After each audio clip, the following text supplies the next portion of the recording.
A new generation of smart glasses from Vuzix. Welcome back to Techstination. I'm Fred Fishkin. We're happy to have the president and CEO, Paul Travers, joining us once again. Hi, Paul. Hey, Fred, how are you, man? Glad to be on again, by the way. Thank you. Well, Vuzix is a company that's been around for 25 years. We spoke to you earlier this year about the Vuzix Shield smart glasses, and now come the Vuzix Blade 2. What's the focus on here, Paul? So the Blade, so first of all, the Blade's been in the marketplace now, shipping maybe for a couple of years, I guess. I'd have to go back and look at the exact date when it started, but it's got a lot of following.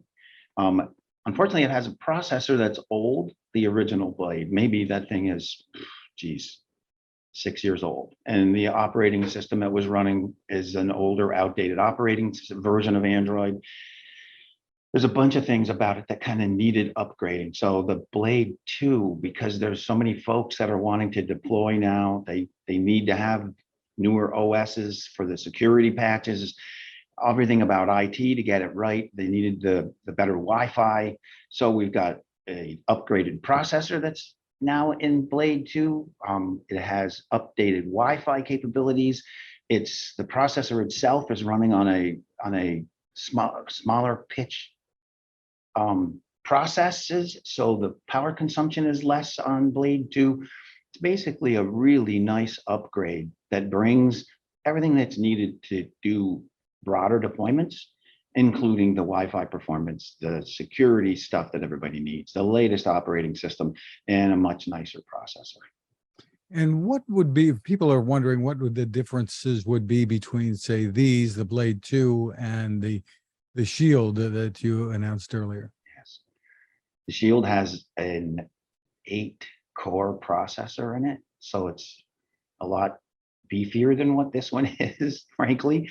The Shield, I think from my perspective, the Shield has a much sexier front end look and feel to it.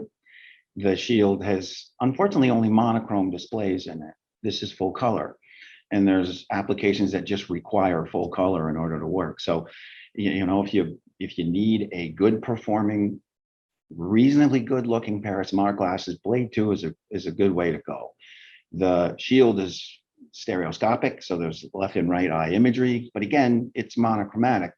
Many applications monochromatic works fine for. You know, warehouse picking, things that you just need information, information display, monochrome can work phenomenally well. Some applications require full color. In your pharmaceuticals, and you need to know the color of the pH tests and those kinds of things, and you just need to have that full color performance in the glasses themselves. So it's really a function of what you do, the application that they're being used in, etc. Blade 2 and Shield both are running brand new operating systems, up to 11 anyway, the latest Qualcomm chipsets. So they're both running state-of-the-art stuff now. Well, tell us about the market for smart glasses today, where things are, and chiefly what they're being used for. I know there are a pretty wide variety of things, but give us an overview. There's really 4 vertical markets that seem to be the most aggressive markets right now, the ones that are growing the fastest. Remote support, the whole idea of I'm in the field and I need help fixing this giant piece of equipment. And so today I pick my phone up and I make a phone call, and I'm going back and forth with an expert that's sitting someplace in an air-conditioned office. With the glasses on, you can do that live. The camera's pointed at the work. It's a back and forth situation, so the expert can see what I'm seeing and literally draw on the screen in front of me to help me, whatever it might need to be, to set the torque wrench to the right specs, to cut the right wire first, those kinds of things. So remote support is a big one. In the medical space, it's a similar kind of an application where it's remote support, but in this particular case, you have a doctor. He needs the med tech to help him with using the right tool or the right size instrument in order to get the particular job done. The med tech doesn't have to be at the hospital anymore to do that. The other thing that can happen is that doctor can be an expert. And with our glasses on, he can stream HD video from his personal perspective, his point of view. So if you want 500 people to learn how to do this open heart surgery with our glasses on, the doctor can share all of that and teach all day long. So they're great teaching tools, remote support kinds of stuff. We're in hospitals around the world today. I mean, there's probably not an hour of the day that goes by where our smart glasses aren't being used in some medical operating theater. In fact, including even in Ukraine right now. We've donated, I think, 20 or 30 systems, and they're in the hospitals where blunt trauma kinds of things might need to have support from experts, from folks like Ohana One and the likes. So there's medical, there's the remote support that I just mentioned, and then there's the whole supply chain side of the business. And we work with companies like Amazon right now. They're using our glasses. We made a special SKU just for them. The equipment that they have in their distribution centers, you know, robotic-based systems and picking systems and the like, they're complicated. And to keep all that stuff operational, they use our glasses as the glasses for the support and the technician working on that equipment, because it gives them instant access to step 1, step 2, step 3 for maintenance and, you know, those kinds of things. So Amazon is just getting started. They're in a bunch of warehouses, and like I said, they have their own SKU with their own software build on it, to be built to the specs and the content that they needed, the applications that they needed. There's a bunch of other retailers, large ones, that are using them in distribution centers and in warehouses for picking and or packing things like pallets and the likes. You might imagine you're a pallet packing person, and first of all, that's a job with a lot of high turnover. So there's lots of training that has to be done. Every time a new person comes on board, they got to learn how to pack a pallet right. Packing a pallet has some very unique challenges. If it doesn't get packed right, the cornflakes boxes that get put on the bottom show up at the store all busted up, and nobody buys those boxes, right? So you have to teach the person how to do this packing, and it can take months to learn how to do that well. With our glasses on and an AI engine running, it literally shows a brand new person exactly how to pack the pallet as he's picking up the boxes and packing the pallet. So it's really good for onboarding, for training. In these distribution centers, they're using them to actually do the pack out, and it happens that you can train an individual much, much faster. So onboarding, training, warehousing, supply and logistics, those are the kinds of applications right now that seem to be the fastest growing. And it would seem that one of the issues that you've had to tackle, like anything else today, has been battery life. How have you accomplished what you needed to make these really usable out in the field? Well, the Blade 2 as an example, I mean, the processors, the smaller the process nodes the silicon get built on, the more they can do with the less power that they draw, right? I mean, that's just the nature of silicon these days. So there's been a lot going on that front. The way the software gets written will determine a lot on how much power you're going to consume.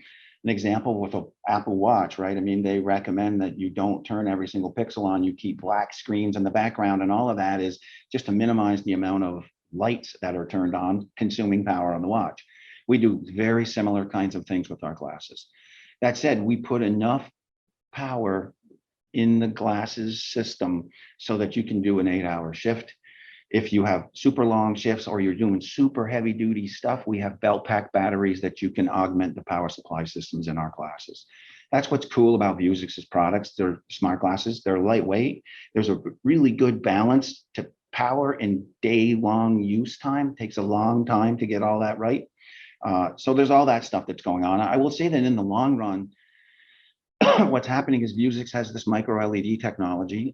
The Shield uses it, in point of fact. And what's nice there, it's just like the Apple Watch. When you don't turn a pixel on, you're not drawing any power out of that pixel. Most of the display systems today don't operate that way in smart glasses. They're all on, every single pixel's on all the time, because they're these front lit projection style displays, and there's just no way to shut off any given pixel, sort of just throwing the light away that's on the surface of it. And that is a power hog problem. Some of the newer stuff that we're doing, it's amazing to me. Literally, we have a pair of glasses in the back. You can put them on, and you know, the language translation app that I think Google showed at Google I/O with the pair of smart glasses, prototypey kinds of things. These glasses can do that for days on end with the batteries that are there. And if you saw them, they're just amazing. So the technology, the power consumption, the micro LED displays that go with the waveguides, efficiency improvements, and the way you manage the battery systems itself within the glasses and how the system level approach is taken is sort of all the things that Vuzix does to try to improve power and performance on battery life. What are some of the more unique ways that the smart glasses are being used today? Well, I think this language translation, this whole communications thing that's coming, that Google did at Google I/O, it's going to be, I think that's a huge application that's right around the corner. The ones that amaze me right now is how much in the medical space our glasses are being used to save lives. To me, first of all, we didn't design our glasses for that environment. COVID drove that to happen because there was no way hospitals could operate without having a remote connectivity into the hospital. And that just accelerated the use of smart glasses in that space. And it amazes me and it excites me that our glasses are being used there. They're not just being used for that remote kind of thing. They're being used literally for operations on knee surgery companies like Medacta and Pixie Medical.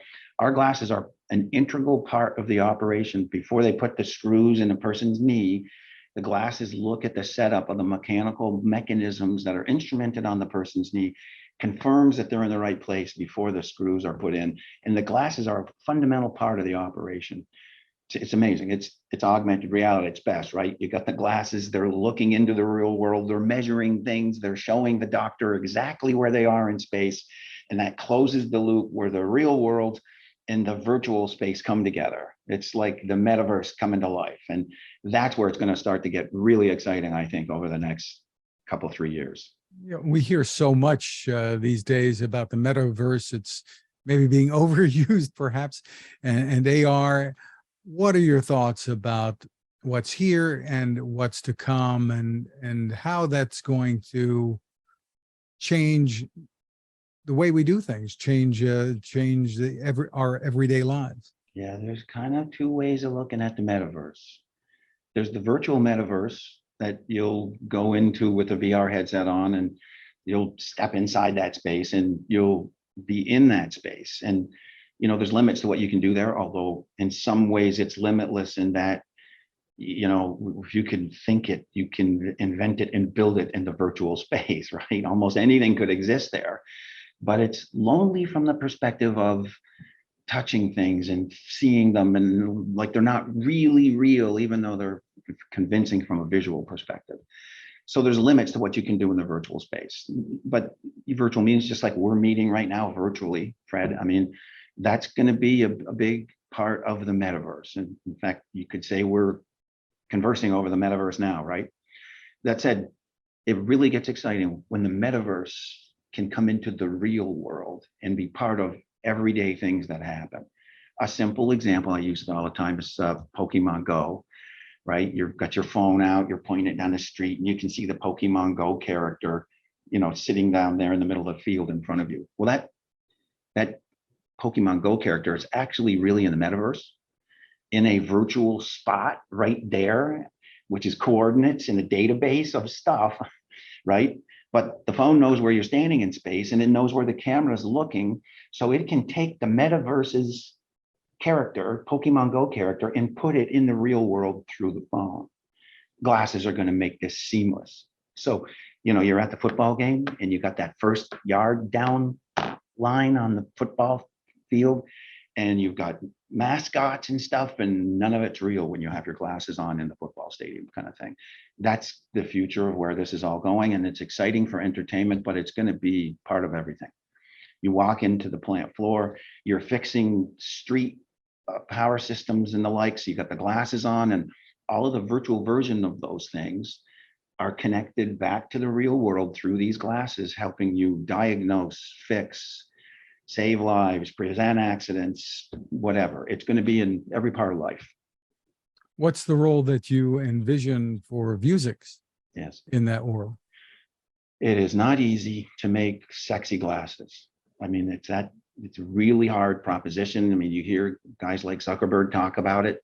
The waveguides are a really difficult thing to get right. They're hard to produce in volume. the display systems that can shrink down small enough to actually drive these beautiful visions for the future. They're all difficult to do. And Vuzix for the last 25 years has been working on exactly those devices. We manufacture waveguides here in Rochester, New York.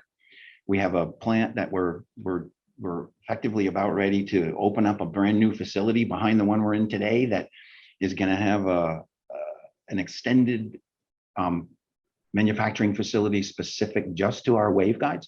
We can do them in high volume at very good cost-effective prices, which is a fundamental problem today. You know, when a waveguide costs $100 or $200 a piece, and you need 2 of them for a binocular system, cost of goods at $200 to $400 right out of the gates, and you don't have anything else in it yet. That's a big problem and an impediment to mass broader acceptance of these devices. So Vuzix is going to be, we have an OEM division now at Vuzix. We're supplying, in fact, we mentioned L3Harris relationship, that we're working with L3Harris, supplying waveguides into some of their head-mounted display programs for the US defense markets. There's 6 or 7 other companies in the defense space that are doing the same thing with Vuzix today. They're buying waveguides from us.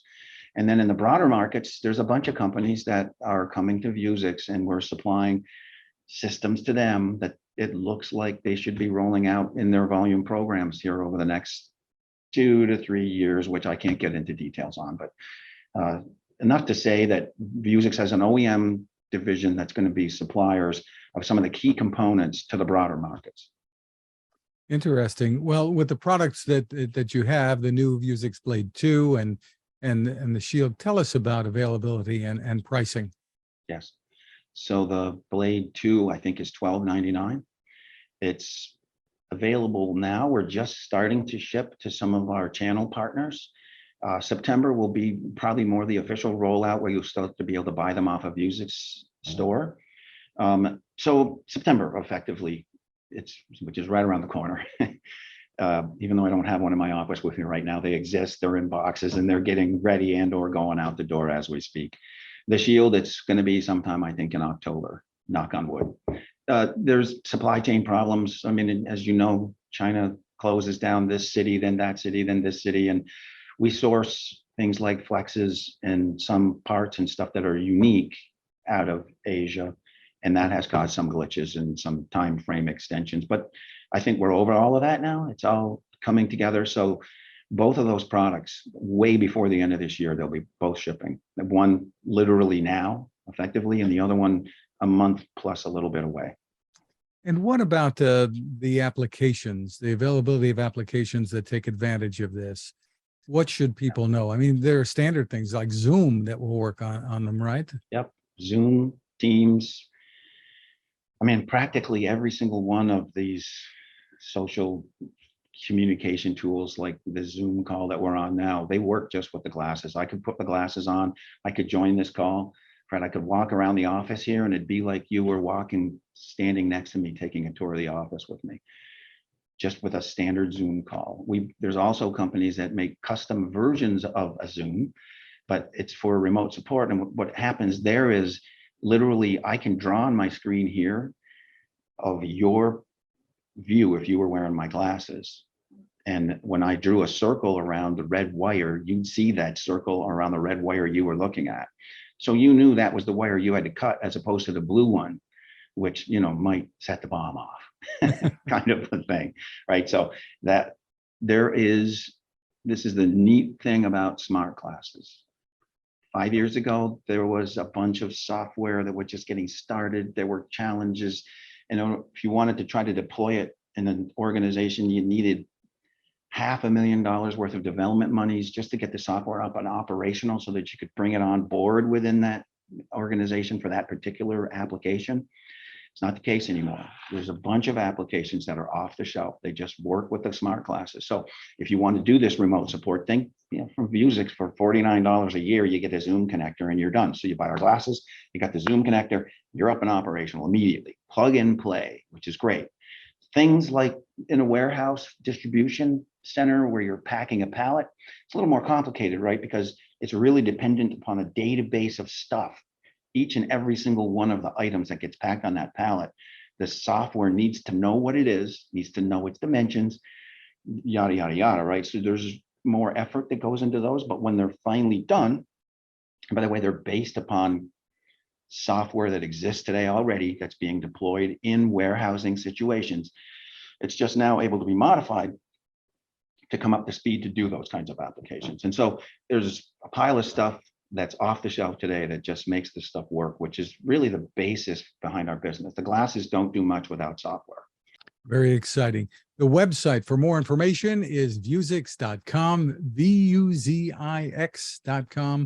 Paul Travers, thank you so much for spending time with us. Yeah, Fred, it was a pleasure again. Thank you.